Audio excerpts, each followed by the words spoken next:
আজকে বাংলাদেশের ঘটনা আমাদের বুক কাঁপিয়ে দিচ্ছে। বাংলাদেশের একজন নিরীহ হিন্দু দীপু দাস, তাকে ইসলাম অবমাননার দায়ে তাকে পিটিয়ে মেরে গাছের সাথে ফাঁসিতে ঝুলিয়ে আগুন ধরিয়ে দেওয়া হলো। যখন সে হয়তো আগুন ধরানো হচ্ছিল তখন হয়তো জীবিত ছিল, প্রাণটা তার মধ্যে ছিল। আজকে এখানে প্রচুর উদ্বাস্তু সমাজের মানুষ আছেন। আমারও পূর্বপুরুষ 1947 সালে আমার ঠাকুরদা বাংলাদেশ থেকে, বগুড়া থেকে, ওপার থেকে পালিয়ে আসতে বাধ্য হয়। জমি জায়গা সব ছেড়ে এপারে চলে আসতে বাধ্য হয়। আজকে ভাবুন সেই পরিবারগুলোর কথা, যারা 1 কোটি হিন্দু এখনো বাংলাদেশে থেকে গেছে। আজকে তাদের জন্য আমাদের মনে দুঃখ হয়, কিন্তু আলাদা দেশ, আমাদের কিছু করার নেই। আমরা তাদের সাথে আছি, পাশে আছি, আমরা তাদেরকে সাপোর্ট দিচ্ছি।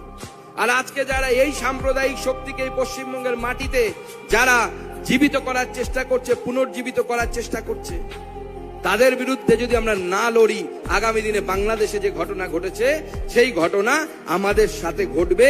অলরেডি মুর্শিদাবাদে আপনারা দেখতে পাচ্ছেন বাবরি মসজিদ তৈরি হচ্ছে। মনে হয় বাবর মনে হয় নোবেল নিয়ে এসেছিল বোধ হয় ভারতবর্ষে।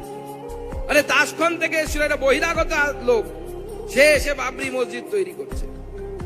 আমি পরিষ্কার বলে দিচ্ছি, বাবর যদি আসে তাহলে ছত্রপতি শিবাজিও আসবে, লড়াই হবে, চোখে চোখ রেখে লড়াই হবে।